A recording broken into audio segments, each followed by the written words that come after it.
Well, we have a busy day, an early day, and it's hockey day in Canada. Got 12 games on in Canada. Now, they're not all in Canada. Not only that, but while we've got games between Canadian teams, it's not spread out the way that they've done it before. It's kind of like, well, yeah, it's hockey day in Canada, but you can't watch all the Canadian games. And they seem to spread it out better. I seem to remember there was a year that it was one at 10 o'clock, one at 1 o'clock, one at 4 o'clock, one at 7. And you had a couple overlapping here and there, but it wasn't that bad. Tomorrow it's 1 at 11 o'clock Eastern, and then there's 3 at 4 o'clock, or 1 at 2 o'clock Eastern, 11 o'clock Pacific, and 3 take place at the same time, and then there's one later. And I don't know. It's kind of not the same to me this year. I don't know how the scheduling thing might be affected by availability of buildings and all that. But anyways, we're starting with Ottawa in against the Winnipeg Jets. And I've decided to spotlight something different because it feels like Hockey Day in Canada, we should look at where teams are at this wonderful. It's the 20th time they've done this. And of course, there's Hockey Day in America, I believe, is next Saturday.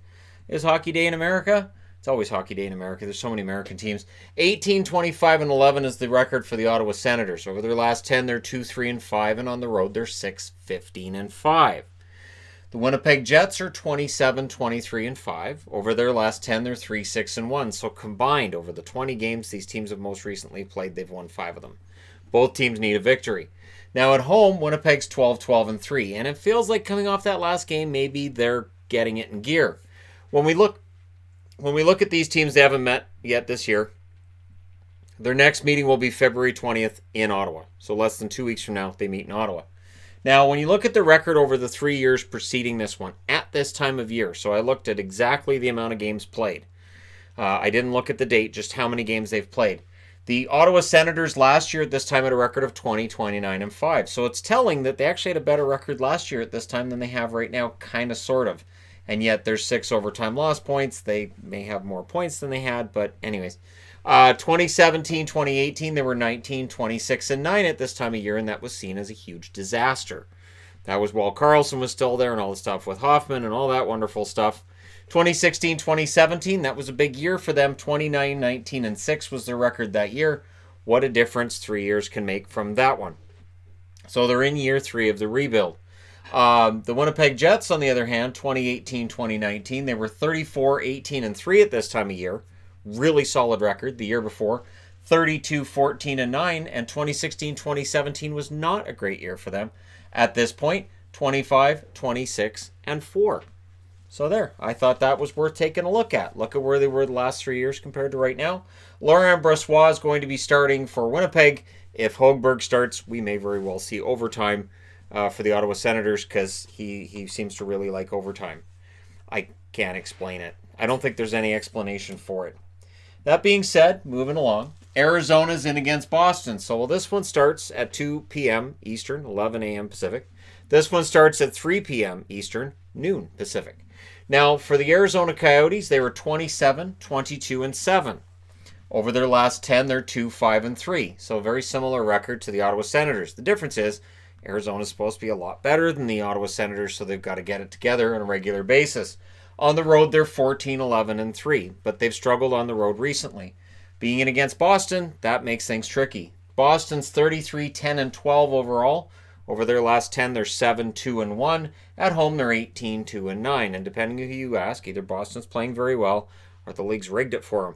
And I don't know, if the league's rigging it for a team and they've only won one championship in 40 years, they're doing a miserable job of it. That being said, these teams met October 5th in Arizona. Boston won that one 1-0, or should I say stole it. Arizona played well enough, they just couldn't beat the goalie, and so we ended up with a 1-0 victory for the Boston Bruins in that game. Boston, we'll get into their record a year ago and beyond, but let's look at Arizona's first. Last year at this time, Arizona was 25, 26, and 5. So despite their failings right now, they have a better record right now than they did a year ago. And 2017-2018, miserable year. 14, 32, and 10 for them. Absolutely horrible year. 2016-2017 wasn't a whole lot better. 20, 29, and 7 at this time 3 years ago. On the Boston side of things, last year at this time, they were 30, 17, and 8. So actually, they're better than they were last year. So, at least in the regular season. 2017-2018, they were 35-12-8. So excellent record for them 2 years ago at this time. 2016-2017, 26-23-6. And what's interesting is that 2017-2018 record, they lost in round 2 to Tampa. And of course, last year with a less successful regular season, they went all the way to the Stanley Cup final. There is no way to tell through regular season necessarily at this point how a team's going to perform in the playoffs. Tuukka Rask has been confirmed for this game. We'll see who Arizona goes with. I would think if they have to, it'll be Antti Raanta again. But we'll see what happens there. Next up, Toronto in against Montreal, and we're into the evening games already. And a lot of games start at 7 o'clock Eastern, 4 o'clock Pacific. I think it's like 6 or 7 of them. It's a large number, and it means that it's going to be pretty busy for me for a couple hours, and then it's going to die off. And there's only 10 games in the evening. There's the 2 in the morning, or in the afternoon, early afternoon. I will do review for these 2 games separate. That will be posted before the review of everything else. Toronto is now 29-19-7. Tonight's game was a perfect example of how unpredictable Toronto is. They are great 1 minute, iffy the next. They do commit a lot of turnovers, and they just try to outscore their troubles. Tonight they did it. We'll see if they can do it tomorrow night against Montreal. They're 5-4-1 now in their last 10. They're 15-12 on the road, so respectable on the road. Whereas the Montreal Canadiens, 26-23-7. They are 7-3 in their last 10. At home, they're 12-14-4, but don't let that fool you. Their home record's been getting better. It was miserable a couple weeks ago. I did point it out, and then it got better, so I'll take credit, sure. Now, these teams have met a couple of times already. Montreal won in Toronto in a shootout, 6-5, on October 5th. October 26th, these teams met in Montreal. Montreal won that one 5-2. These teams will meet for their 4th and final time of the season, April 4th in Toronto. So this is the 3rd out of 4, and we'll see how this one turns out. That being said, when you look at the record for Toronto, it's not a great record compared to last year. Last year at this time, they were 34-18-3. The year before, 31-19-5. So the record is worse than it was for last year and the year before. 2016-2017, they were 26-18-11. The record is better than that one. On the Montreal side of things, last year at this time, they were actually 31-18-7. They faded, and then they came back, and they ended up with 96 points, and they almost made the playoffs. It was quite the year that they had. 2017-2018, at this point, they were 22-27-7. 2016-2017, they were 31-17-8. So their overall record, it's funny because their best years, 16-17, 18-19. They missed the playoffs in 18-19, but they were a good team. And this year, the record's kind of more middling, and there's talks of selling like there was in 2017-2018. Although they are above NHL 500, more wins than regulation losses. So that is noteworthy. And we'll see whether or not Montreal can make some inroads by beating the Toronto Maple Leafs tomorrow. Next up, the Islanders in against the Tampa Bay Lightning. This one, again, starts at 4 o'clock Pacific, 7 o'clock Eastern. The Islanders are 31-15-6 overall. Over their last 10, they're 4-3-3. But things seem to be getting better. They beat the Kings after they beat the Stars. Things seem to be getting somewhat better. Now they're on the road where they're 14-8-2. But Tampa's a bit of a different beast now. Now they're 34-15-6 overall. Over their last 10, they're 7-2-1. At home, they're 17-7-2. And it doesn't feel like the Islanders have met them since they started getting better. But the Islanders have already beaten them twice. This is the 3rd and final meeting. They won in New York 5-2 on November 1st. And the Islanders won in Tampa 5-1 on December 9th. So the Islanders may not get what all the hype is about with the Tampa Bay Lightning because they've already beaten them a couple of times this year. That being said, when we look at their records from last year to this year, Islanders are remarkably similar. They are 30-16-6. Right now they're 31-15-6. Virtually identical. The year before, 25-22-5. The year before that, 24-18-10. So over the last 2 years, a new coach and a new GM have them on the right path. The Tampa Bay Lightning right now, 34-15-6. Last year at this time, they were 40-11-4. So they're 6 wins off of last year's total, but they're a heck of a lot closer than they were not that long ago. So maybe they go on a run, because 2 years ago they were 38-14-3, and the year before that 24-24-7. They had a furious run towards playoffs at the end of that season. They didn't quite make it, but they ended up getting pretty darn close, and they were pretty dangerous down the stretch. No confirmation on goaltenders for any of the evening games for the most part. I would think Varlamov for the Islanders. I would think Vasi for Tampa. Vasilevsky's been absolutely amazing. I've heard some comparisons between him and some of the greats over the last few days because suddenly Vasilevsky is in that conversation again, and he's definitely in the Vezina conversation again. I know, Columbus fans, I hear you, but it definitely looks like Vasilevsky's back in that conversation. That being said, I do need to change boards. Alrighty, so Pittsburgh going into Florida tomorrow night. So Florida gets passed by Toronto this evening. Florida has a chance to answer tomorrow potentially, although Toronto's playing in Montreal, so we'll see how that turns out. Pittsburgh's 33-15-5 overall. Over their last 10, they're 7-3. On the road, 14-10-2. So overall, the numbers for Pittsburgh, very, very solid. And when we get into how their numbers compare with the last 3 years, Pittsburgh fans may very well have some reasons to smile. On the Florida side of things, they're 29-18-6 over their last 10, 7-2-1 as well. So 7 wins for both teams over their last 10. This is going to be quite the game. That being said, when Florida loses, they tend to lose big, which can overshadow their victories. At home, they're 16-9-2. We'll see if they can bounce back from their losses. That being said, they've played Pittsburgh twice. They don't see the big deal about Pittsburgh any more than the Islanders do about Tampa. Florida won in Florida on October 22nd, 4-2 over Pittsburgh. They then went to Pittsburgh on January 5th and won 4-1. So this is the third and final meeting, and they have a chance to sweep the Penguins.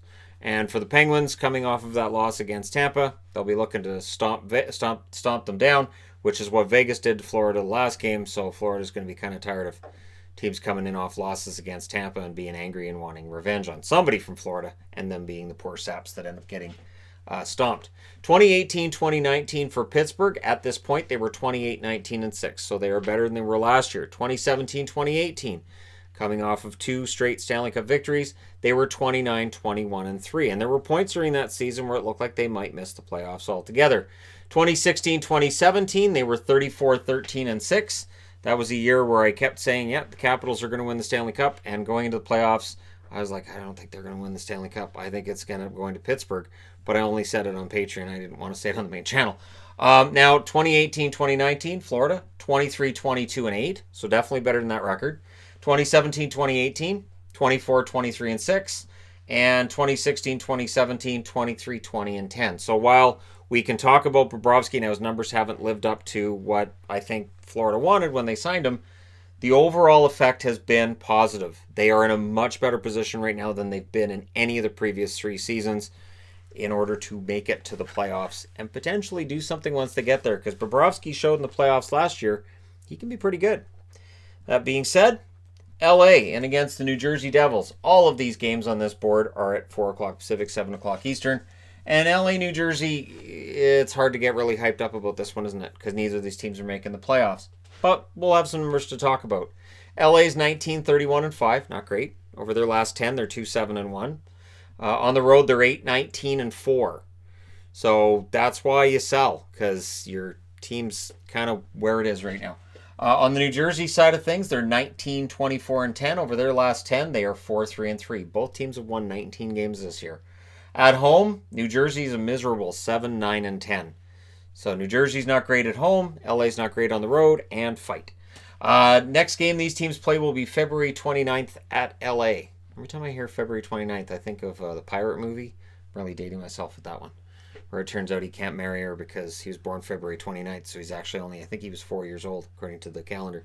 Anyways, that's really, really dated reference. There's like 3 people that are going to watch this video that are going to get that reference. LA, over the last 3 years, it's been quite the turnaround. Last year at this time, they were 22-27-4, so this year has been a drop from last year. The year before, they were 30-20-5, and they had a good stretch run, and they made the playoffs. 2016-2017, 28-23-4. So they were definitely better the first 2 years than the most recent.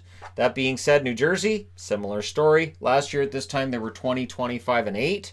2017-2018, 27-18-8 with Taylor Hall dragging them to the playoffs.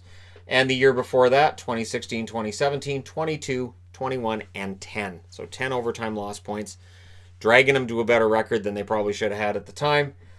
And so New Jersey, it's been kind of a mixed bag, and that's how your GM ends up out of a job. Peterson will be making his season debut tomorrow night for the Kings, Kind of hard for me not to pull for Cal Peterson. Might even wear my Ontario Reign jersey to watch that one tomorrow. That being said, he'll be in New Jersey. I would think to go with Blackwood. I'd be really surprised if it's not Blackwood after that 46 save shutout. It's not a back-to-back situation. You kind of have to. I know it's the Kings, but you kind of have to, don't you? Because Blackwood's been fantastic at times. And see if he can continue his shutout streak. All right, but next up is Philadelphia in against Washington. This is a big game for Philadelphia, as they all are. The Philadelphia Flyers have no room for error.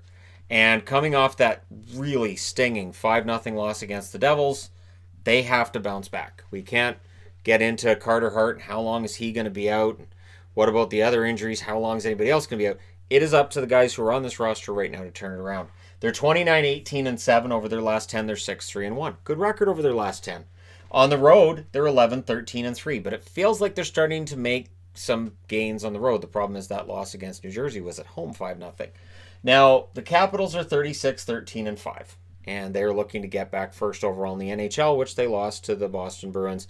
But they've got, I think it's at least one game in hand on Boston.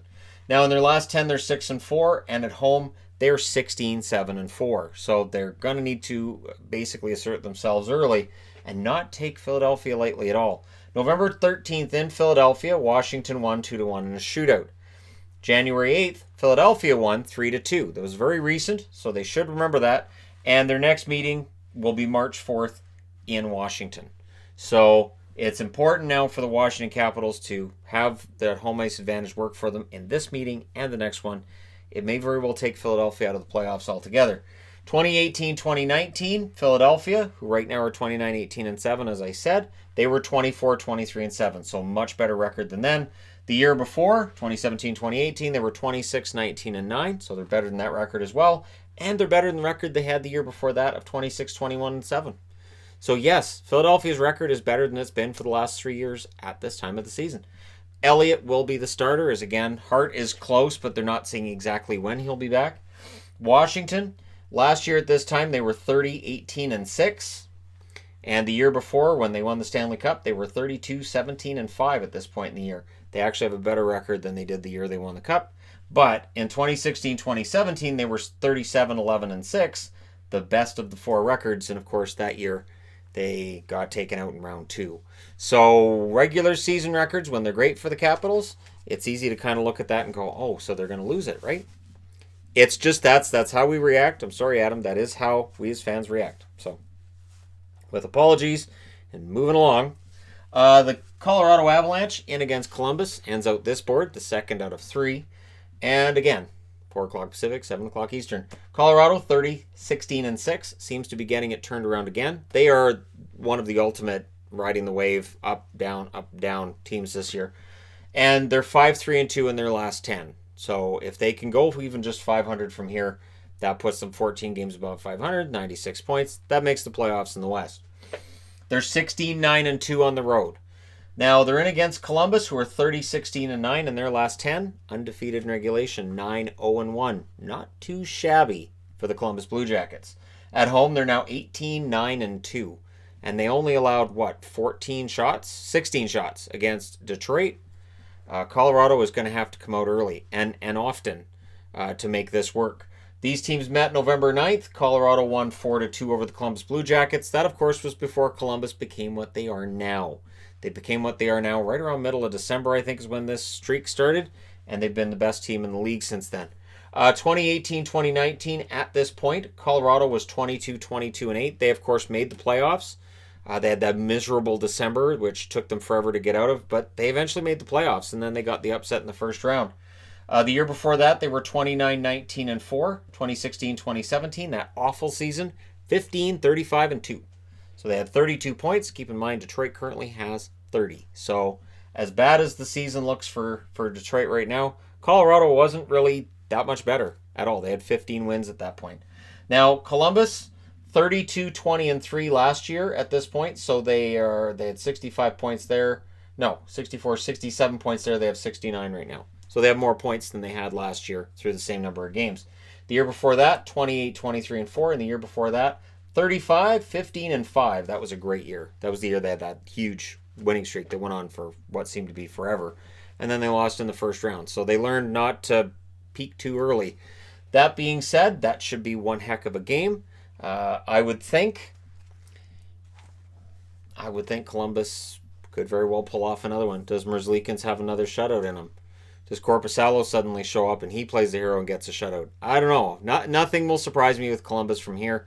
They've been fantastic. That being said, I do need to change boards.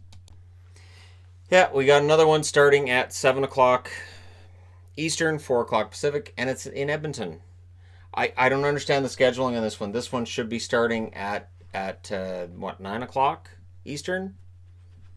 I'm bewildered at this one, because then you at least have an hour where it kind of has the time to itself before this game starts.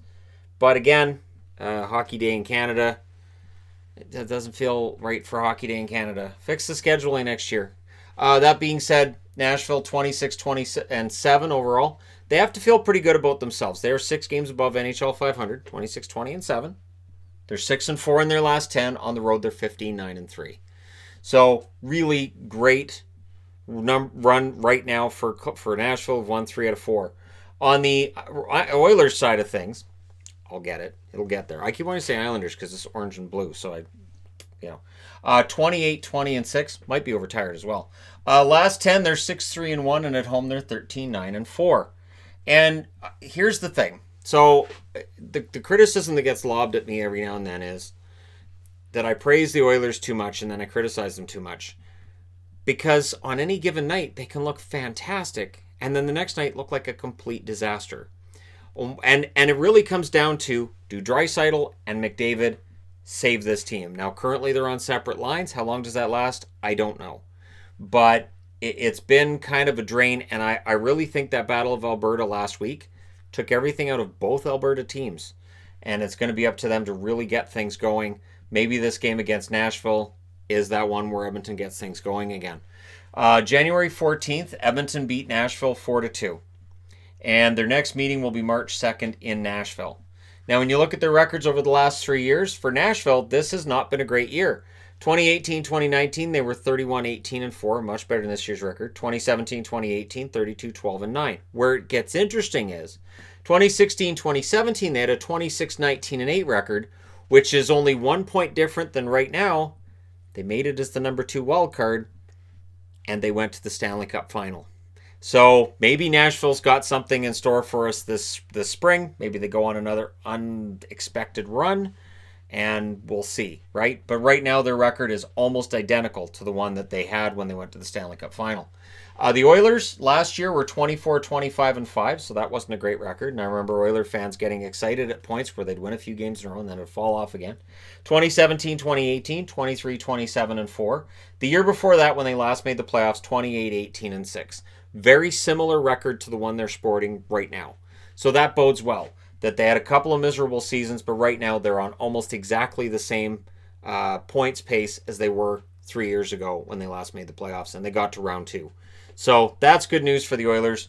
It has been a relatively good story so far, but I do remember that team going on a bit of a run, and this team I still think has it in them, because when you have McDavid and you have Draisaitl up front, and if Klefbom can play the way that I know he can, they can do it. It's just the last couple of games, it just feels like all of that emotion went into the Battle of Alberta, and I don't know how much more than they have left.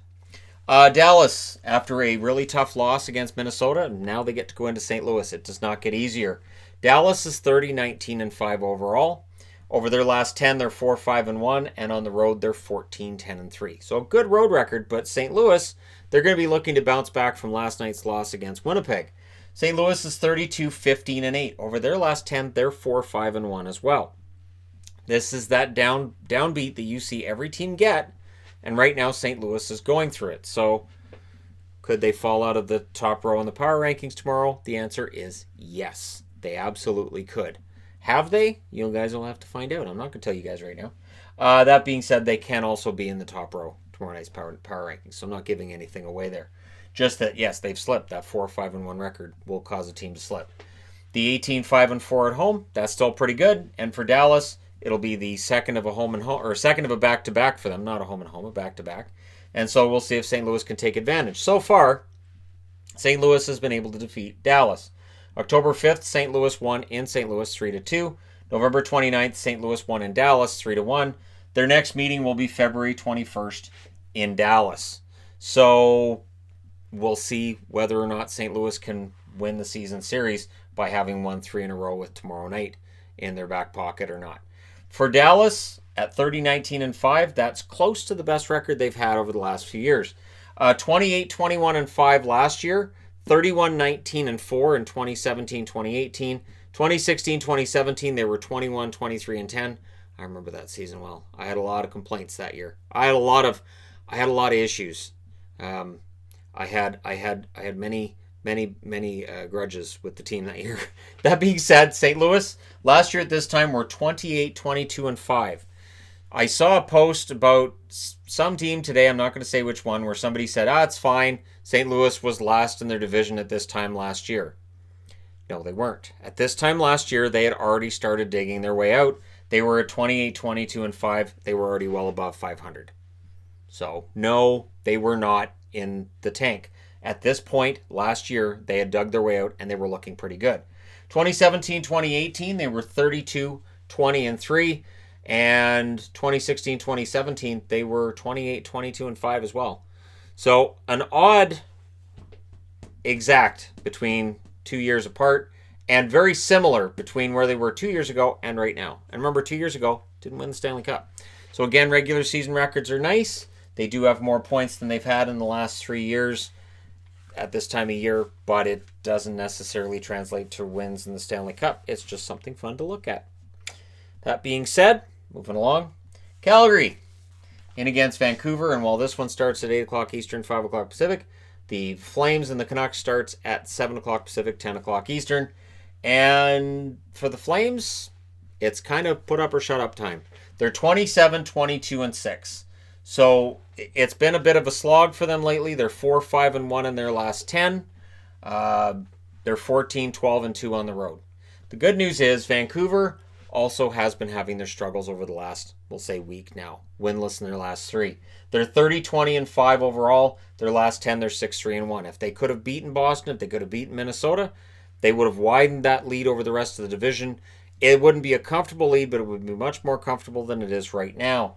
At home, they're 17-5-3. So after that long road trip, which was a mixed bag, they're now at home where they've been excellent. So that's good news.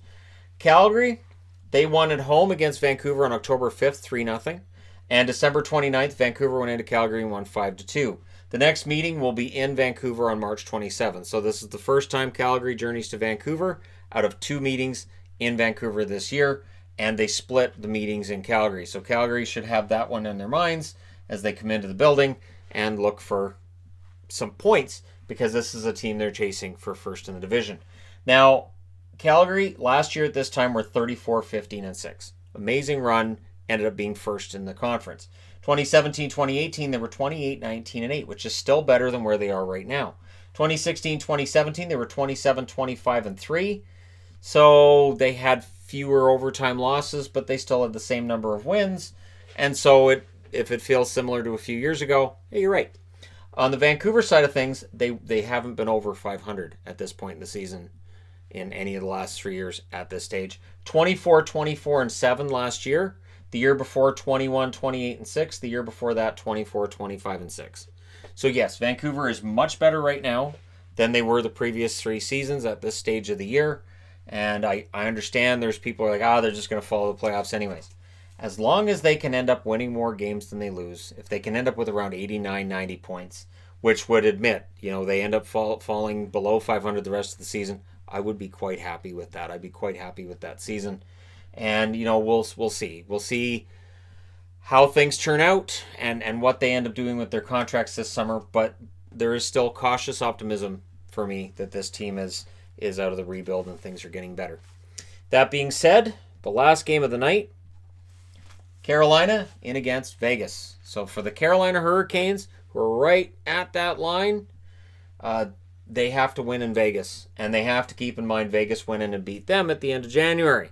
So for Carolina, they're 31-20-3. In their last 10, they're 5-4-1. They're 13-11-2 on the road. Vegas is not as scary a place to play as it was its first 2 seasons. They're 28-21-7 overall. Over their last 10, they're 4-5-1, and at home, they're 14-10-3. Now, they've been, I think it's 4-2-1 since the coaching change, so things seem to be getting better.